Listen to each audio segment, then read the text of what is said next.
आज की इस वीडियो में हम बात करने वाले हैं तोरई के पौधे के बारे में।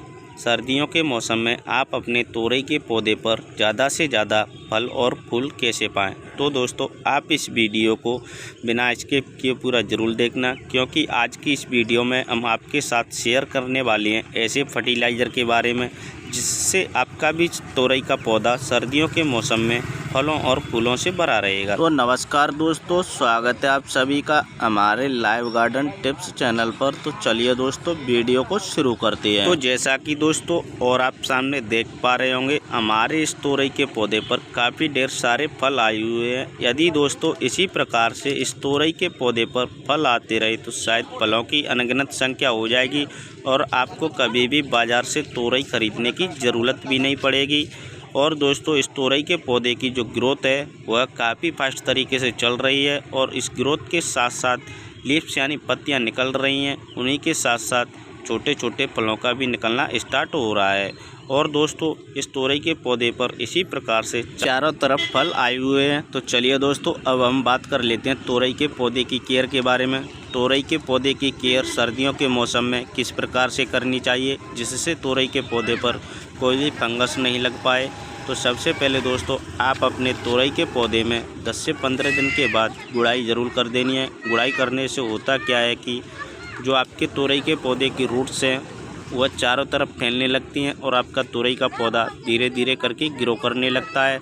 और गुड़ाई करने के साथ साथ घरों में साधारण सी चीज़ यूज होने वाली जिसे हम नमक बोलते हैं, उस तोरई के पौधे में गुड़ाई करने के साथ साथ डाल देना है और साथ ही साथ पानी भी यूज कर देना है। पानी आपको उतना ही यूज करना है जिससे आपके तोरई के पौधे की जो सॉइल है उसमें नमी बनी रहे। यदि आप अपने तोरई के पौधे में सर्दियों के मौसम में ज़्यादा पानी यूज कर देते हैं तो आपके जो तोरई के पौधे पर फल आए हुए हैं वह सड़कर झड़ जाएंगे। तो दोस्तों आपको उतना ही पानी यूज करना है जिससे आपके पौधे की जो सॉइल है उसमें नमी बनी रहे।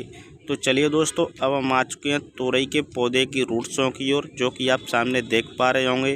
तो चलिए दोस्तों जल्दी से मैं इस तोरई के पौधे की गुड़ाई करना शुरू कर देता हूं।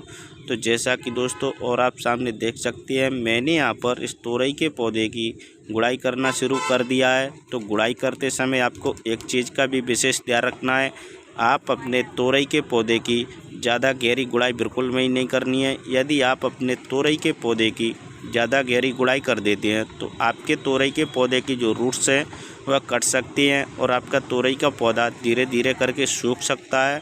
तो जैसा कि आप सामने देख सकते हैं, मैंने यहाँ पर इस तोरई के पौधे की गुड़ाई कर करके पूरी तरीके से रेडी कर दिया है और इसी के साथ साथ मैंने हाथ की सहायता से इस मिट्टी को भी तोड़ करके रेडी कर दिया है। तो चलिए दोस्तों अब हम बात कर लेते हैं तोरई के पौधे के फर्टिलाइज़र के बारे में।